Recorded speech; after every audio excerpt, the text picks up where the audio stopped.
Welcome to B2B Marketers on a Mission, a podcast for B2B marketers that helps you to question the conventional, think differently, disrupt your industry, and take your marketing to new heights.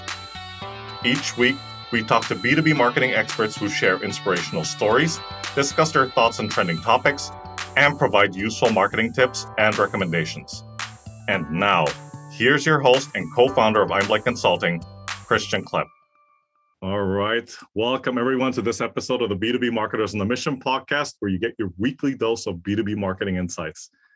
This is your host, Christian Klepp, and today I am joined by someone who is on a mission, and that mission is to build teams, high-value client relationships, processes, structures, metrics, and VOC programs, all in the name of better customer success for B2B.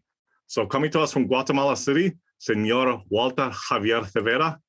Buenas tardes y bienvenidos. Welcome to the show. Thank you, Christian. That's great Spanish there. It's a little bit rusty, but hopefully with you I can improve it a little bit. Awesome. But great. Let's. I'm really happy to be connected with you, Walter, and I'm really looking forward to this conversation because it is on a topic that you are not just experienced but extremely passionate about. Yes, right? Customer success is definitely one of my passions, and I found an amazing community around customer success around the world. So yes. Fantastic. All right, so let's just jump right in.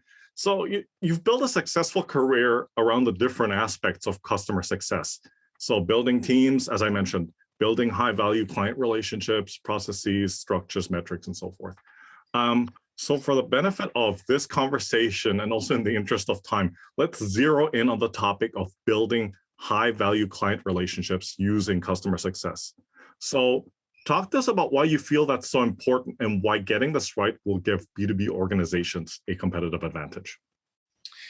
Well, I think it's a great topic, and I think we've all heard of building high-value client relationships, but I don't know if we always put it in practice in our different businesses, because customer success is something that focuses on building these high client value relationships. So if you take an industry like software as a service, it's something that's very well known. Everyone's doing customer success. Everyone knows the value of these high value client relationships.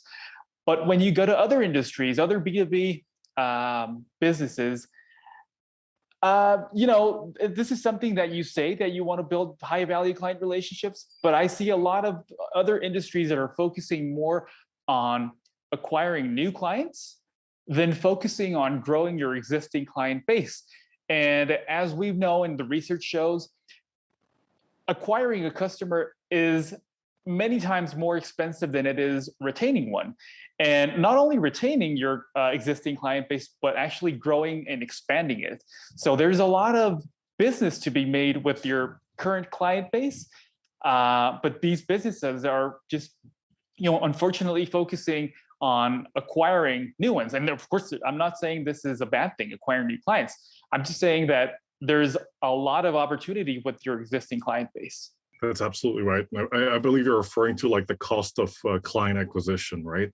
Exactly. Versus, it has probably different terms, but I would say not just upselling to the existing client base, but also nurturing those relationships, because there could be, or there's higher probability of repeat business from customers that you've had that longer term relationship with. You understand their business. All of these factors combined, right? Yes, exactly. And when you see the growth of companies in the B2B ecosystem, the growth is really coming from that recurring revenue. That recurring revenue is what is going to take your company to the next level, because that compounding effect really has a very positive impact on your bottom line. And if you're not paying attention to that, if you're experiencing high churn, even if you don't know it, because maybe you're not even tracking the existing clients that you're losing, it's so amazing what focusing on net revenue retention can do to your business. I mean, I know a new business is always great, but really retaining that recurring revenue is what's going to take your company to the next level. Absolutely. And you raised an interesting point in the past couple of minutes, and I wanted to jam on that a little bit more, if you will. there's probably like not one factor, there's probably several factors that are involved in this, but why do you think B2B organizations are so obsessed with new customer acquisition as opposed to like focusing or leveraging those existing client relationships? Well, I'm not sure, but I mean, maybe it has to do with, sales has been around for longer than customer success. Customer success is really kind of a department or idea that is fairly new. And by fairly new, I mean maybe 15 years since it started to pick up. But sales has been around for longer. And we have a lot of metrics and KPIs around sales. And for example, for companies that aren't familiar with customer success, if you compare sales to customer success, it's very easy to calculate the ROI, the return on investment of your sales team. You compare what they're bringing in versus what they cost, and that gives you a pretty straightforward idea on whether or not you're making money with your current sales team. And customer success, while you can measure the return on investment, it's a little harder, right? Because you have a team, they're focusing on retaining business. Maybe you're not going to save all of your customers, and probably it's not going to be the fault of your customer success team that you can save some of the customers. So it's harder to measure, and sales is pretty straightforward. So I think that's one of the reasons why companies are still focusing or putting that much energy into acquiring new customers than on retaining their existing customers. Right, exactly. Talk to us about some of the common mistakes and misconceptions that you've seen out there or based on your experience when it comes to building high value client relationships and how to best address these. Yeah, I think one of the main ones is, I don't know, but in customer success, we talk about building these customer journey maps, customer journey mapping. It's like a thing. So this is basically having a visual representation of what the customer goes through, the interaction it has with your brand or your product since the beginning all the way towards the end. And typically a customer journey map could have maybe 4 phases or maybe more. There's a discovery phase, and then there's this consideration phase that the customer goes through, the purchase phase, and then the retention phase. So it could have more phases, but these 4 are kind of like the main ones that you see in customer journey maps. So I think one of the common misconceptions that you see is that companies have one single customer journey map. And I think this is a mistake. I went through this mistake myself. This is why I really recognize this as a mistake. And this is because not all of your customers are going to go through the same customer journey. For example, if that customer saw you on your website, learned about you on your website, and then clicked open an account or start a free trial, it's going to be very different from the customer that you're reaching out to in an outbound fashion. So because the other customer, the first one, maybe is more sophisticated. They're looking for a solution like the one you're offering. That's why they went on your website. That's why they kind of informed themselves on different options, on your competition. So they're a lot more sophisticated. And if you're treating that customer the same way you are an outbound customer, then you're wasting a lot of time, because that customer maybe needs less education than an outbound reach out, because they've gone through a different process. So if you only have one customer journey map, that sophisticated buyer might be frustrated by how long the process is taking, or all the process that you're making them go through, because they've already been through this and they just feel frustrated. They just want to make a purchase maybe, but no, you want to take them through this kind of discovery and consideration phase just because your customer journey map tells you so. And I think this is a big mistake, and it might be the reason why you're losing some of your prospects or leads in that funnel. And it's because you only have one customer journey. So I think you really have to be intentional in how you design your customer journey map, and go through it yourself and see if there's anything wrong with it, what areas are right, what we need to optimize. But it's always a work in progress. Your customer journey map is always going to be changing, but it's very important that you're intentional about this and you design as many customer journey maps as you think you need based on how your customers are interacting with your brand or product. It's a very dangerous assumption, isn't it? That this misconception that all customers are created equal, and as such, you've only got one journey map. Yeah. And to your point, and especially in B2B, right? Because the buyer's journey, the decision-making process is anything but linear, right? Yes. For lack of a better description, it's a little bit haphazard at best, right? So exactly. And there's, like, to your point, there's different customer types, there's different behaviors, there's different motivations for going on platforms like the company website, for instance. But you raised something in the past couple of minutes, and I'd like to get your thoughts on that. Like, speaking of updating your buyer's journey regularly, like, how often do you think companies or marketers need to review the buyer's journey map that they've created for that specific persona or that ideal customer? Yeah, it's a great question, Christian. But I don't know if there's a straightforward answer. I think it kind of depends on how your product or brand is evolving, the different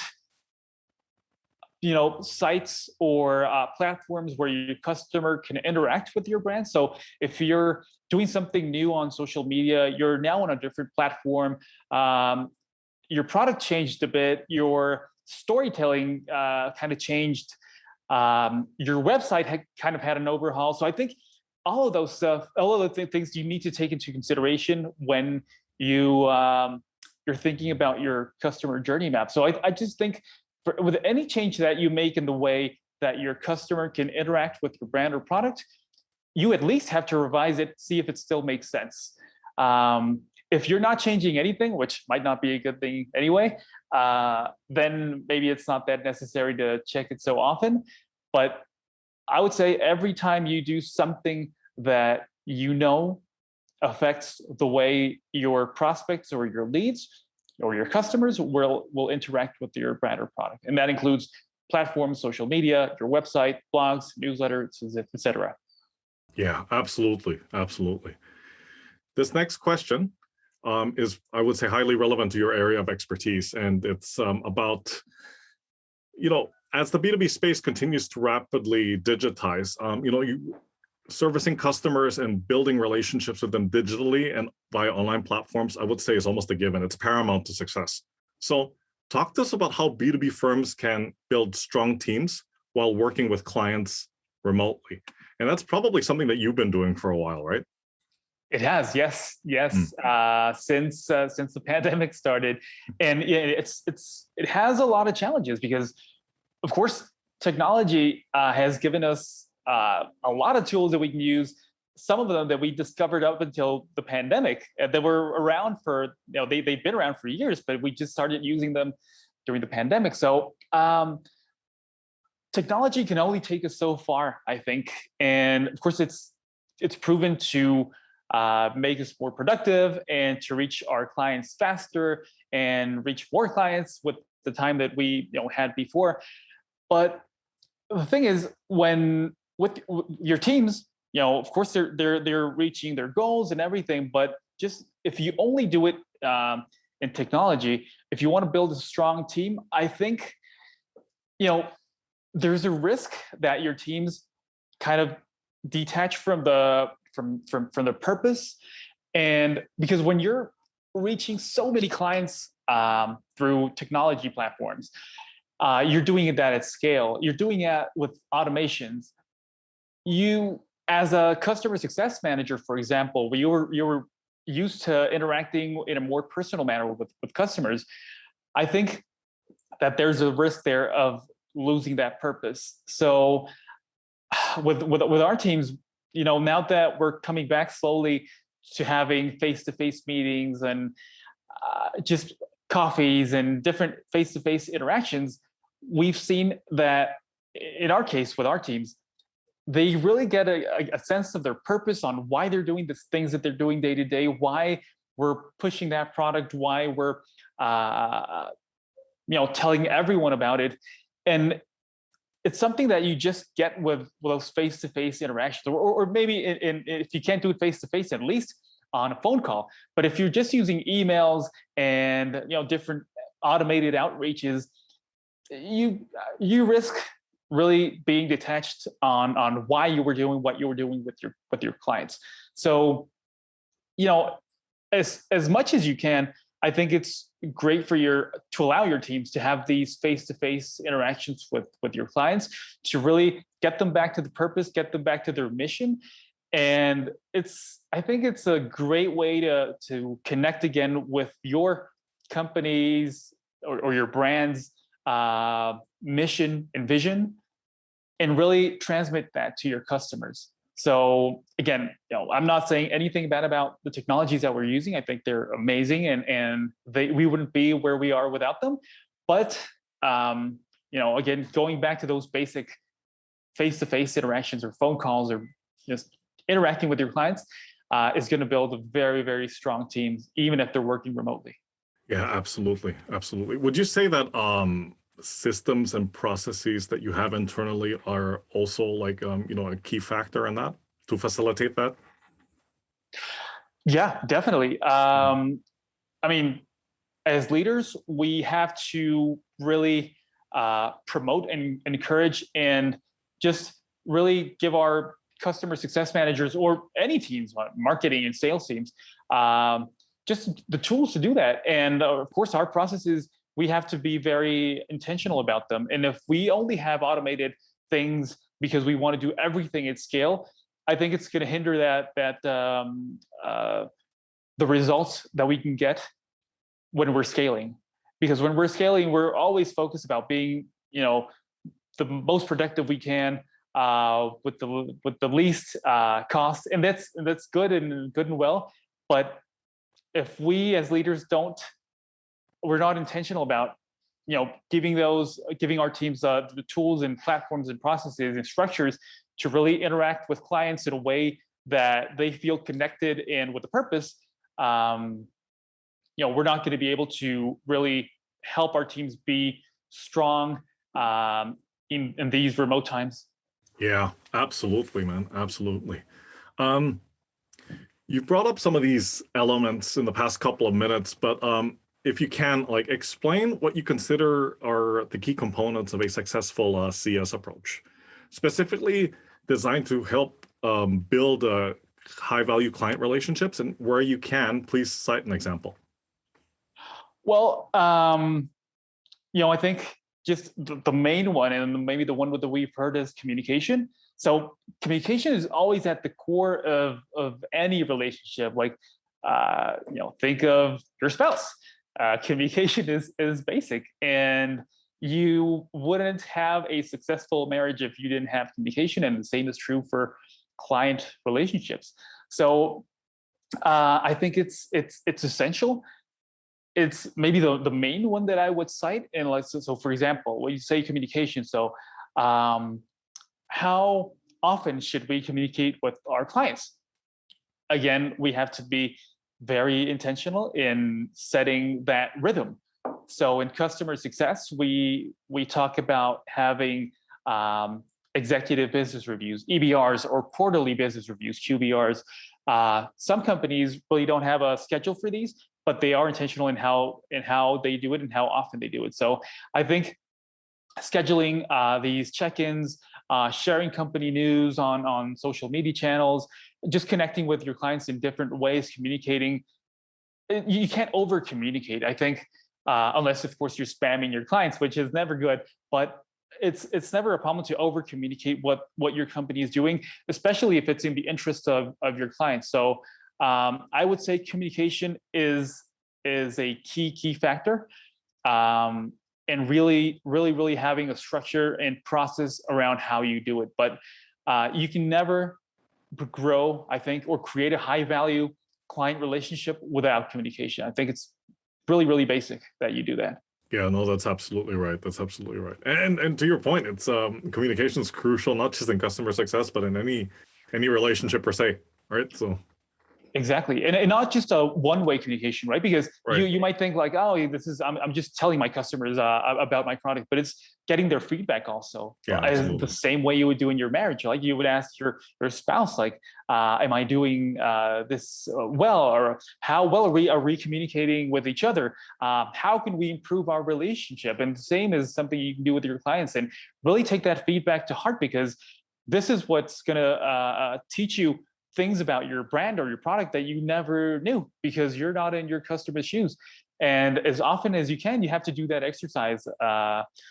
Really try to be, not just say it, but really try to be in your customer's shoes, and walk their journey with your brand. And I think the more that you can incorporate this feedback in your workflows, in your processes, in your structures, you're going to be netting even more clients and helping your business grow into a successful company. Yeah, no, that's absolutely right. Empathy, right? And talk the talk, walk the walk. Exactly. All right.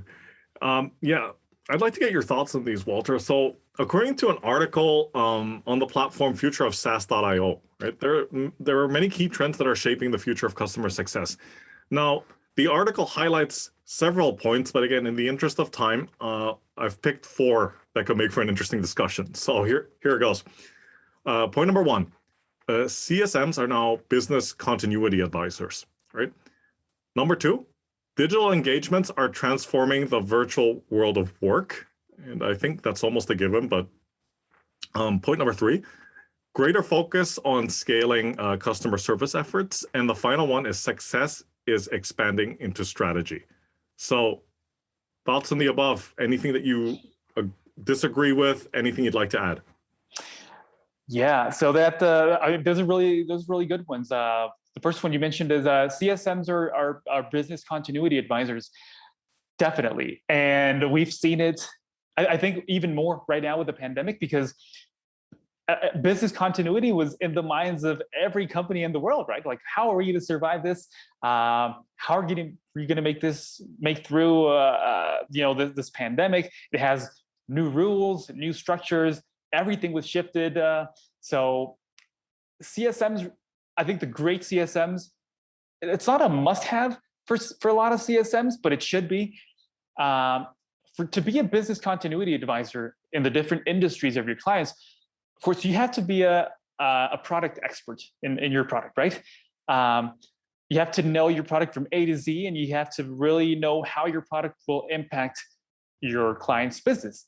However, that'll only take you so far, because if you only know your product, but you don't know your client's industry, what challenges you're facing, how the competition has changed, their whole environment, you're not going to be able to really advise your client on business continuity, because you'll only know your product if you're only a product expert. But if you're also an industry expert, that'll take you to the next level, and it'll give you the credibility with your clients to really advise them on what they should do. Because if you're someone who just knows your product, and for any question that the client has, you're only citing what your product will do about this new feature, on you're trying to maybe upsell it something, they're going to notice it, because they're experts in their industry, and you're not going to have the credibility or the impact that you would if you were an industry expert. So I think you have to be both to be a continuity advisor. Then you mentioned that digital engagements are transforming the virtual world of work. Yes. And right, this, as you said, this is a given. Of course, we have these great tools now to do all the stuff that we were used to doing face to face. But I would go back to what we were discussing earlier. Mm-hmm. It'll only take you so far, and it's never bad to go back to basics. I mean, this is, of course, is true, but I don't think it addresses or gives justice to really what the basics can do for your team and your clients. So pick up the phone instead of texting if you can. Have a face-to-face meeting. Have a coffee if you can. It's always good in building these high-value client relationships. Scaling customer success. It's a tough one, because you can scale with digital platforms. You have all these customer success platforms that help you scale to reach new clients and reach more clients. But maybe this isn't always enough. When you're scaling, customers, in marketing departments and sales departments, they're used to, or they've heard of ideas like outsourcing some of the sales, or outsourcing your marketing, so not your entire marketing department, but positions in your marketing department. And when it comes to customer success, companies are a little more reluctant because they feel like they're giving away those high value client relationships to another company somewhere that is now going to manage them. But I think when you have very strong structures and processes in customer success, very strong platforms, you've built your customer journey maps, you have really detailed playbooks, all of that. When you have that, you are able to look at options like, okay, maybe we're based in Europe. It's a company, and we're based in Europe, and now we want to expand to the American market.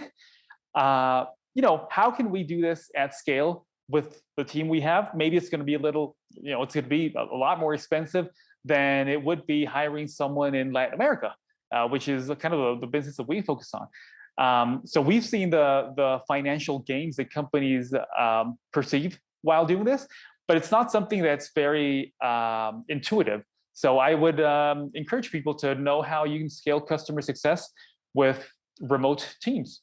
And the last one is that success is expanding into strategy. I think this kind of has to do with the first one, with the business continuity, because this is actually what you're doing, right? You're moving from customer success to really customer strategy, because you're such an expert in your product and the customer's industry that you're really able to talk about strategy. So it kind of refers to the first point, I think, that you're not going to be able to talk about strategy if you're not an industry expert and a product expert, and you're able to match the two to really give your customer the tools that they need to succeed in their business.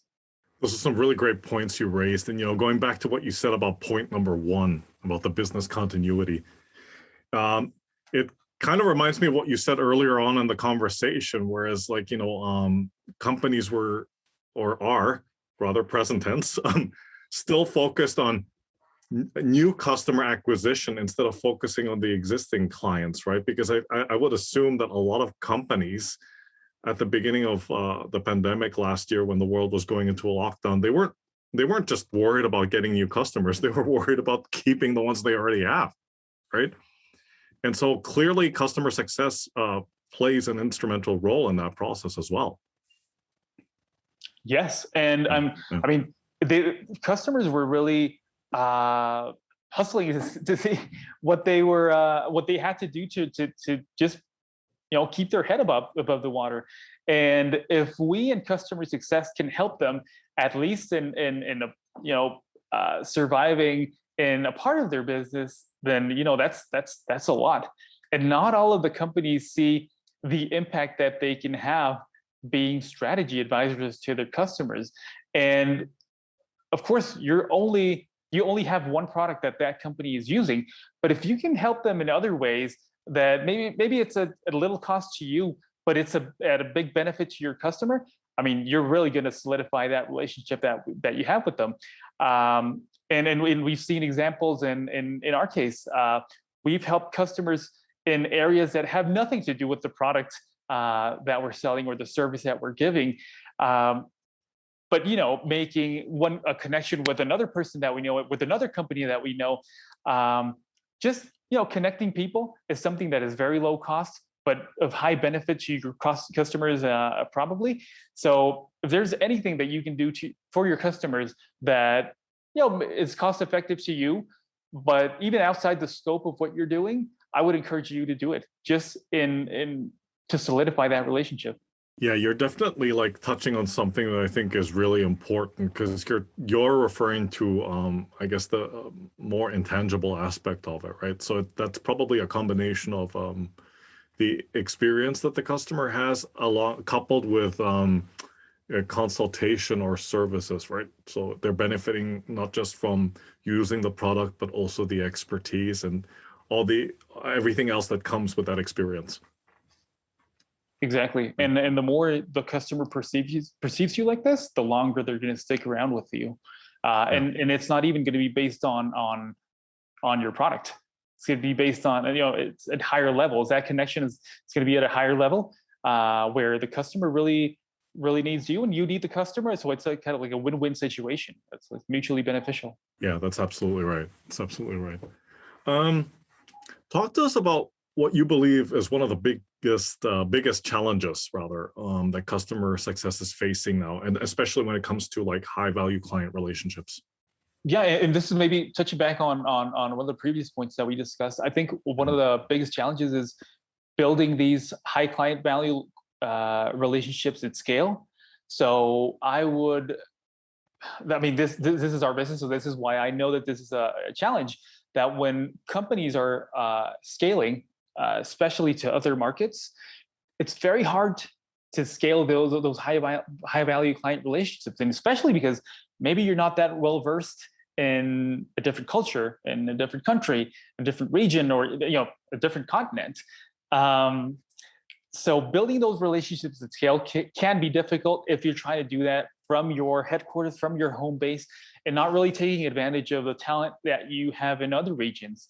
So we've seen a lot of companies now entering new markets and really looking for talent in those areas because they know that it's very different how you interact with a customer in different regions. I can talk about, I've seen, I've worked with Nordic SaaS companies, and it's very different how they engage their customers and the way we do it in Latin America.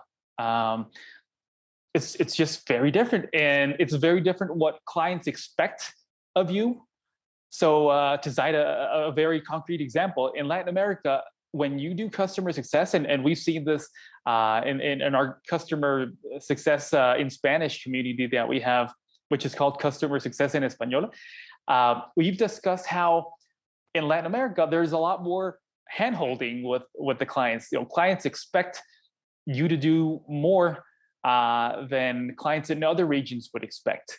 So if you don't know that coming in, and you're just trying to get your model, your customer success model, or your sales model, or your marketing model that you brought from Europe or from Asia or from wherever your company is, and you think it's going to be just copy and pasting something in different regions, then you're setting yourself up for failure. You have to be very very knowledgeable about the region that you're reaching now. And I think just taking advantage of the talent that you have in that region will make a huge difference, because then you'll have that advantage where you can talk to the customers the way they want to be talked to. So I think that building those relationships at scale is a challenge, but not one that does not have a solution. I think there is a clear solution to it.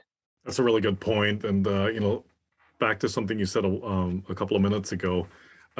Certainly there are challenges, when you're working across different geographies, because some things don't translate well either, right? Like, to use that saying, like things can get lost in translation. Exactly. Yeah. Exactly. All right. What is a status quo, would you say, a commonly held belief in your area of expertise that you passionately disagree with, and why? Well, I would say that for example, when I scroll through my LinkedIn feed and I see all these people, because I'm connected to a lot of customer success leaders around the world, when they're looking for people to join their teams, I would say 85 to 90% of the times, they're always looking for experience in customer success.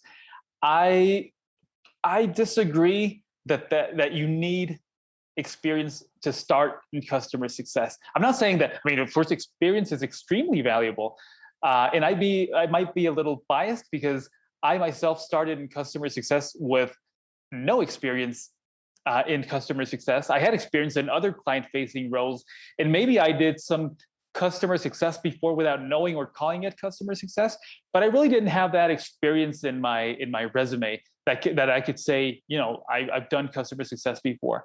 So I might be a little biased, but I have never hired anyone with customer success experience, and they've turned out to be amazing at customer success. I think that when you can teach people, I think it's more about having the right attitude to be in customer success.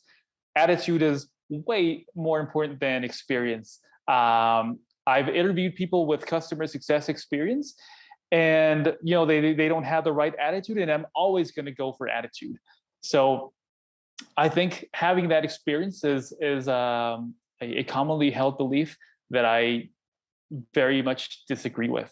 And I'm not saying it's not important. Some roles, maybe a leadership role will require that. But to go into customer success, I think we should really open the door to people who are passionate about customer success, who have had client-facing roles and have been successful in them.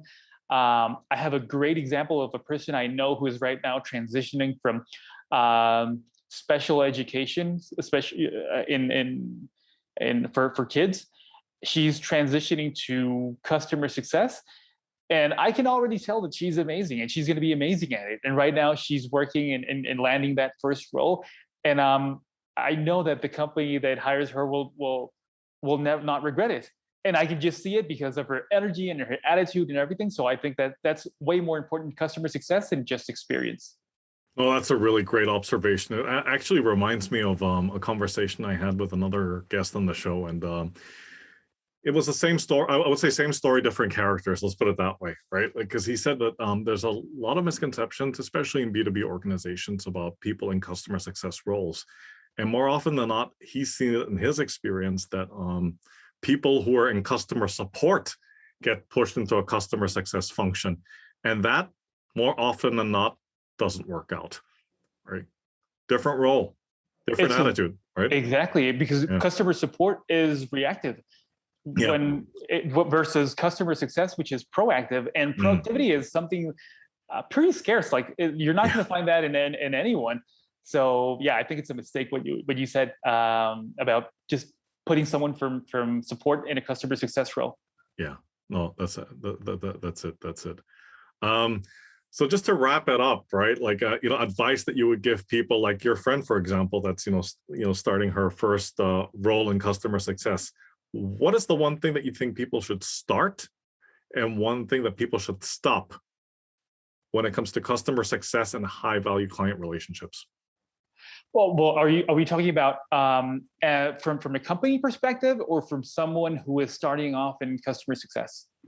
Let's say the latter. So somebody is starting out in customer success.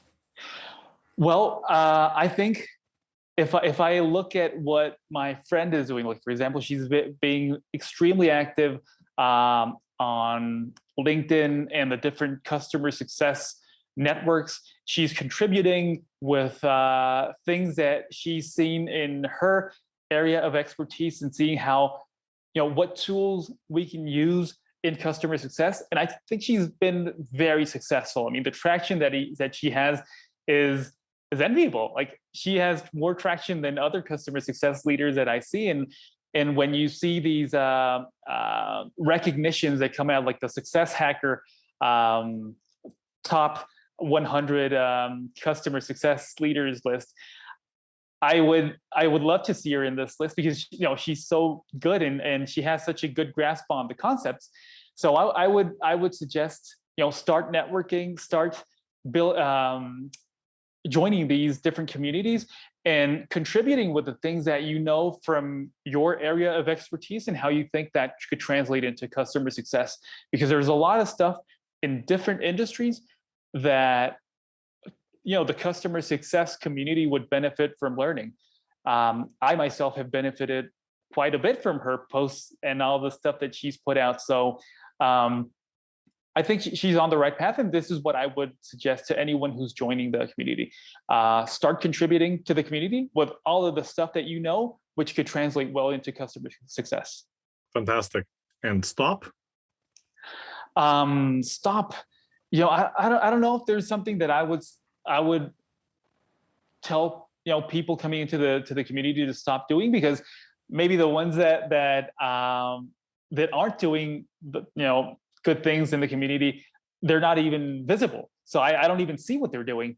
I just say, give it your best, and maybe stop beating yourself up if you don't land something fast. I think being intentional and being